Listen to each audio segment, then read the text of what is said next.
E aí, pessoal, tudo bom? Vamos falar agora da questão da vigência universal dos direitos humanos. Bom, então, na era moderna, os direitos humanos surgem no pensamento filosófico ocidental, em torno do século XVII e XVIII, como teoria abstrata, né, cuja força vai resumir nas exigências que foram formuladas para o poder político que era estabelecido, né? Então, se acreditava que o homem tinha direitos inalienáveis, merecedores de tutela por parte do ordenamento jurídico. Bom, então, a concretização dos direitos humanos foi obra, então, do constitucionalismo do final do século XVIII, com as declarações de direitos das chamadas revoluções burguesas, né? Que a gente vai falar mais aprofundadamente nas próximas aulas. Então, o constitucionalismo procurava, né, organizar a esfera pública com base na liberdade e na igualdade dos cidadãos, né? O Bobbio vai afirmar que nessa fase do constitucionalismo, os direitos humanos ganham em concretude, mas vão perder em universalidade. Então, com o movimento constitucionalista do século XVIII, os direitos foram protegidos, né, juridicamente, mas valiam somente no âmbito do Estado, que reconheceu os direitos, né, pela Constituição. Então, até meados do século XX, os direitos humanos eram tutelados somente pelos sistemas jurídicos nacionais.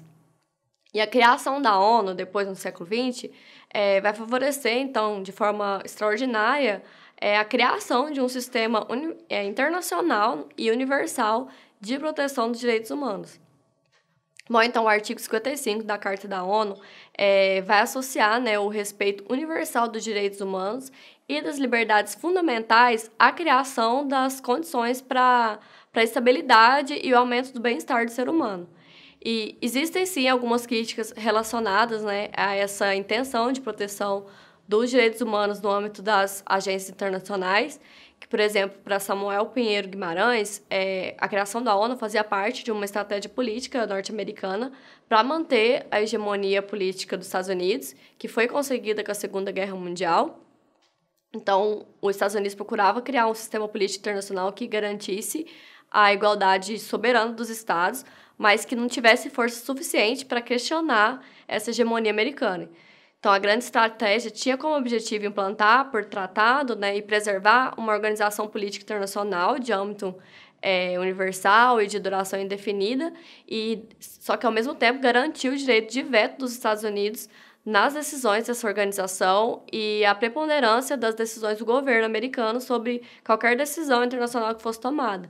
Então, esse poder de veto ocorre por meio do Conselho de Segurança e o objetivo, então, era evitar, né, novos conflitos mundiais que pudessem colocar o risco da hegemonia norte-americana que está, né, sobre a liderança dos Estados Unidos. Bom, então, de qualquer forma, a Declaração dos Direitos do Homem, proclamada em 10 de dezembro de 1948, vai inaugurar a fase de positivação e universalização dos direitos humanos. E o contexto político do momento, né, da época, tornou possível pela primeira vez um consenso em torno desses valores e receberam a adesão da maior parte dos estados.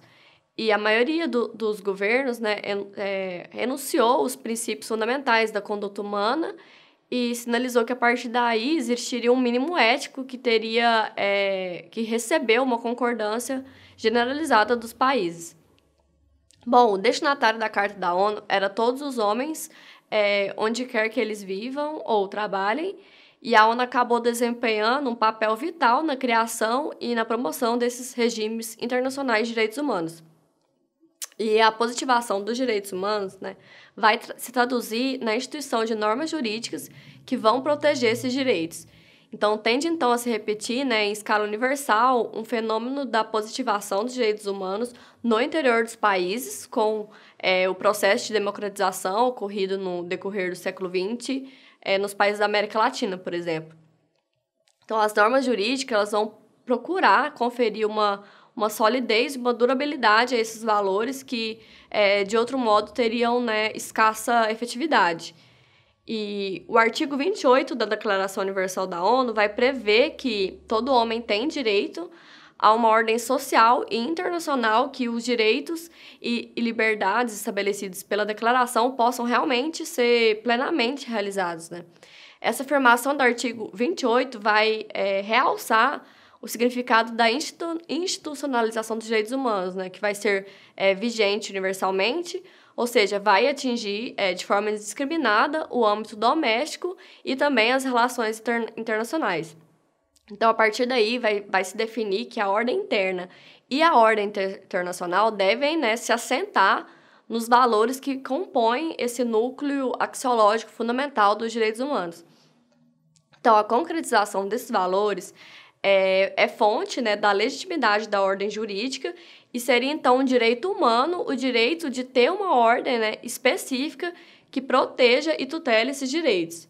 Então, não seria, então, uma concessão mais ou privilégio atribuído apenas a indivíduos de algumas nações. Bom, a gente fica por aqui, mas a gente vai continuar estudando direitos humanos na próxima aula. Até mais, pessoal!